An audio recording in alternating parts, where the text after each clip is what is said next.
Tetapi di sini ada perbedaan yang cukup signifikan, gitu ya. Kalau pada saat teman-teman mengerjakan terkait dengan orang pribadi, di situ teman-teman mengenal yang namanya PTKP.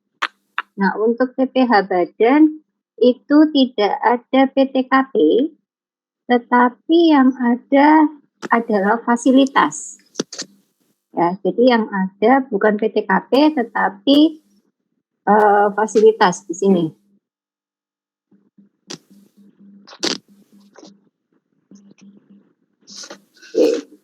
Nah, waktu teman-teman mungkin waktu kemarin mengerjakan terkait dengan PPh orang pribadi, ada PTKP ya, ada K1, K2, dan seterusnya. Nah, untuk PPh badan, istilah ini tidak ada. Yang ada di sini adalah fasilitas, nanti kita menyebutnya.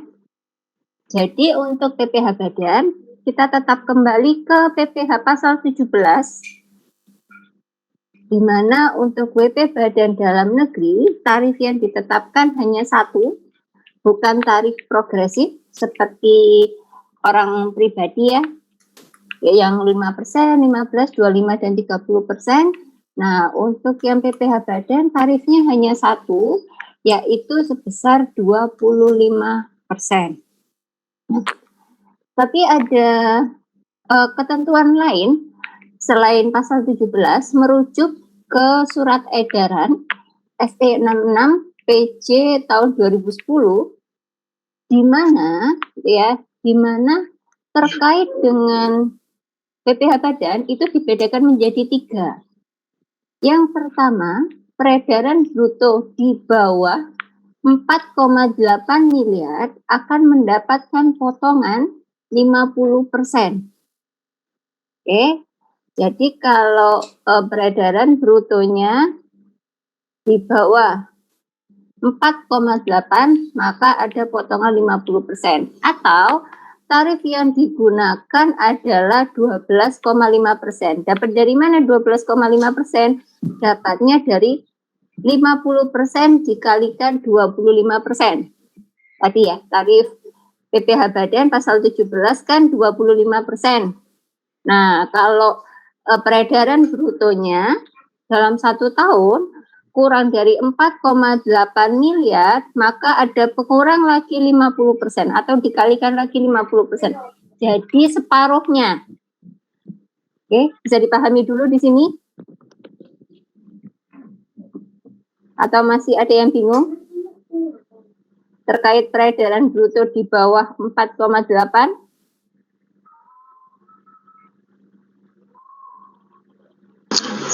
Paham, Bu. Paham? Oke. Nah, kedua, sebelum yang kedua saya langsung ke 3. Mohon maaf, ini yang ketiga ya. Kalau peredaran bruto di atas 50 miliar, kalau tadi kan di bawah 4,8, kalau sekarang di atas 50 miliar, maka dikalikan 25%. Dikalikan hanya tarif ini saja. Oke, jadi nanti PKP-nya atau penghasilan kena pajaknya langsung dikalikan 25% apabila peredaran bruto di atas 50 miliar. Kalau di bawah 4,8 maka dikalikan berapa? 12,5% atau dikalikan 50% dikali lagi 25%. Nah, untuk yang kedua ini yang agak penghitungannya agak sedikit lebih bervariasi gitu ya, jadi lebih melebar penghitungannya. Jadi bagaimana kalau peredaran bruto di antara ya 4,8 miliar sampai 50 miliar, karena kalau sudah di atas 50 miliar kenanya 25%, maka dia ada 2 kali penghitungan. Oke, ada yang mendapatkan fasilitas pengurang 50%, ada yang tidak mendapatkan fasilitas pengurang 50%. Kalau yang ini kan mendapat fasilitas pengurang 50%. Kalau yang ini tidak. Nah, kalau diantaranya, jadi ada 2 kali penghitungan. Nah, sebagian penghasilan dikalikan 12,5% atau mendapatkan fasilitas pengurangan. Besarnya penghasilan yang dikenakan 12,5% sama dengan 4,8 miliar atau batas bawah, ya, batas bawah dibagi peredaran bruto. Jadi peredaran bruto perusahaannya berapa? Dikali total penghasilan kena pajak.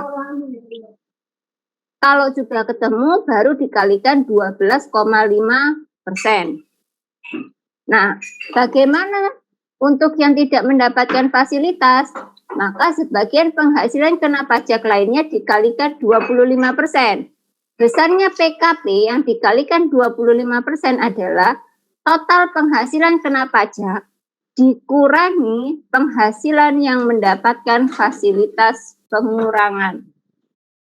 Jadi PKP-nya dikurangi dengan hitungan yang pertama. Baru nanti ketemu apa? Ketemu penghasilan yang dikalikan 25%. Jadi penghasilan kena pajaknya itu nanti ada yang dikalikan 12,5, ada yang dikalikan 25%. Oke. Nah, di sini ada contohnya. WP badan ya, peredaran bruto kurang dari 4,8 miliar. Di sini peredaran brutonya 4,5. Biaya untuk mendapatkan, menagih dan memelihara penghasilan atau biaya-biaya yang berkaitan dengan pengeluaran perusahaan adalah sebesar 650 juta. Maka PKP atau penghasilan kena pajak adalah peredaran bruto atau pendapatannya dikurangi dengan biaya-biaya. Ketemunya 3 miliar 850 juta. Maka PPh badan terutang 25% dikalikan 50% dikalikan 3,850 juta. Maka ketemunya adalah 481 juta 250.000 atau 12,5% dikalikan ini. Nanti hasilnya akan sama.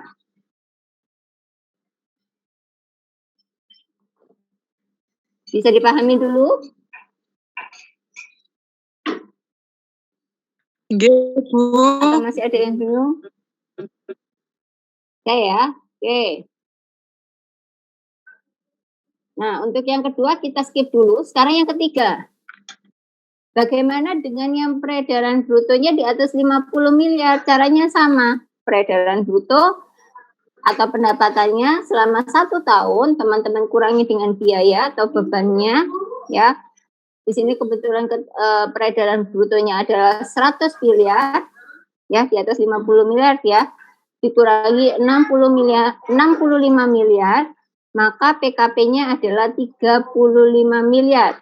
Maka PPh badan terutang langsung pasal 17-nya 25% dikalikan 35 miliar. Maka pajak yang harus dibayar adalah 8 miliar 750 juta.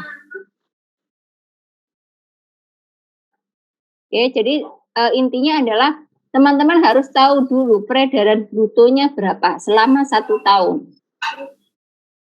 Itu untuk menentukan penghitungan pajaknya mendapatkan fasilitas atau tidak.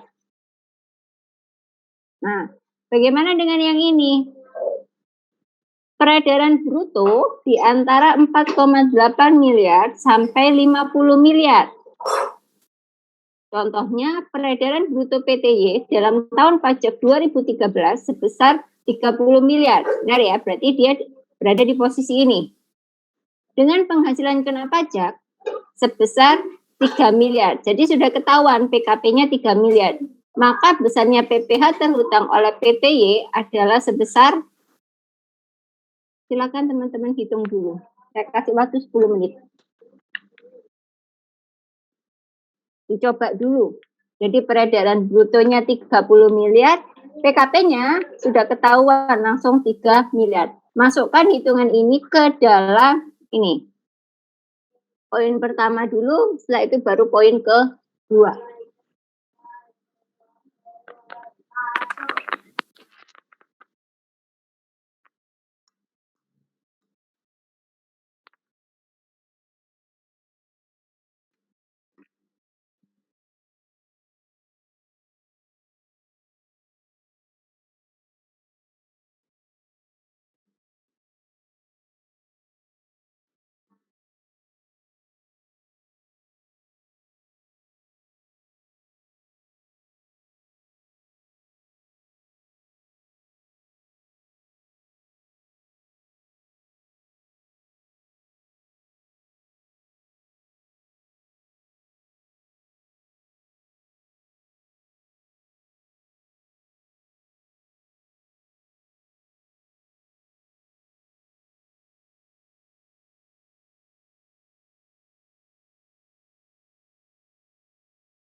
Ada yang sudah ketemu jawabannya?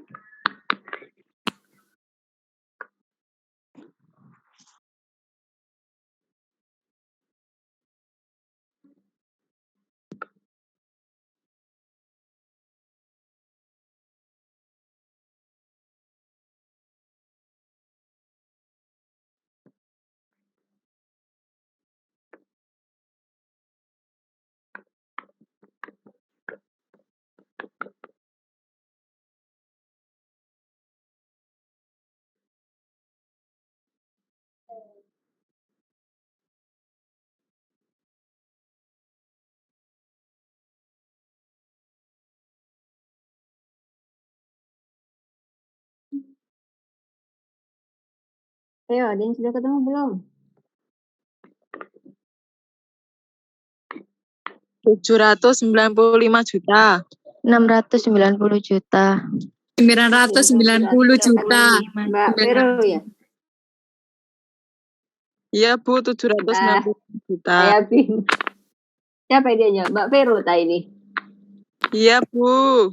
Oke, 795 95 juta. juta. Oke, ada jawaban yang lain? 690 juta. 990 juta. Mbak Olivia tadi 600, berapa Mbak Olivia? 735 juta, Ibu. 735 juta. Oke, terus tadi siapa lagi? Mbak Aisyah ya kalau nggak salah. 690, Bu. Iya, Bu, 990. 990. Tadi yang jawab 990 siapa? Ya, Bu. Saya siapa Mbak namanya, Mbak? Saya. Atas Anissa. nama Mbak? Mbak? Anissa. Oh, Mbak Anissa. Oke. Ada 4 jawaban ya. Kita lihat ya hitungannya ya. Oke, ada Mbak Olivia, Mbak Vero, Mbak Aisyah, sama Mbak Anissa. Benar ya? Nggih, Bu. Oke. Iya, Bu. Oke, sekarang coba kita hitung. Yang pertama, teman-teman tentukan dulu yang mendapatkan fasilitas dan yang tidak mendapatkan fasilitas.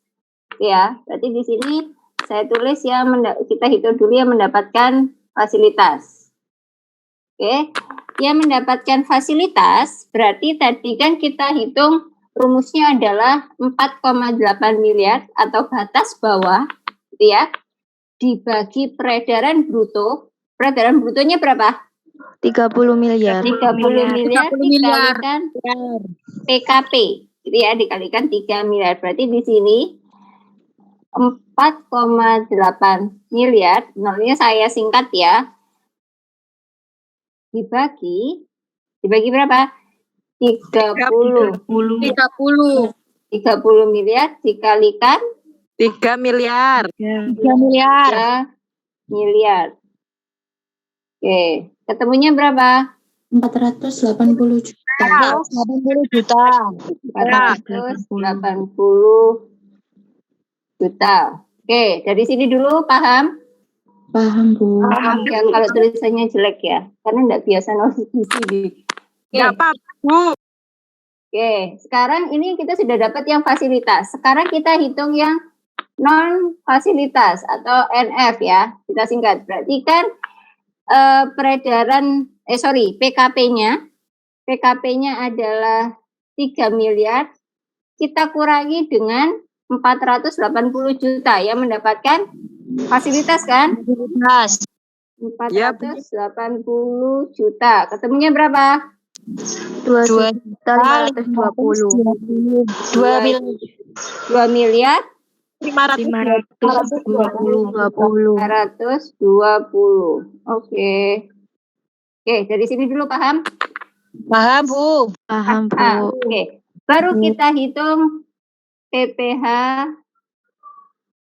terutang. Oke. Yang pertama yang mendapatkan fasilitas berarti kan 12,5%. Tahu ya 50% sama 25% ya, dikalikan 480 juta. Ketemunya berapa? 60 juta. 60 juta. 60 juta. 60 juta. Oke. Baru yang kedua yang non fasilitas. Non fasilitas tanpa pengurangan berarti langsung 25% dikalikan 2.520 juta. Oke, ketemu berapa? 630 juta. 630 juta. Baru ini di total. Berarti ketemunya 690 juta. Ini adalah PPh terhutang. Berarti yang benar siapa? Mbak Anissa ya. Yang lainnya paham? Paham. Atau masih ada yang bingung? Masih ada yang bingung nggak? Jadi teman-teman hitung dulu. Hitung yang ini siapa?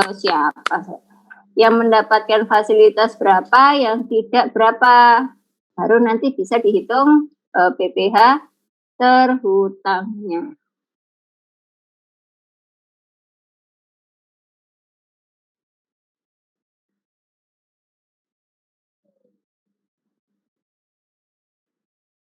Oke, ada pertanyaan dulu?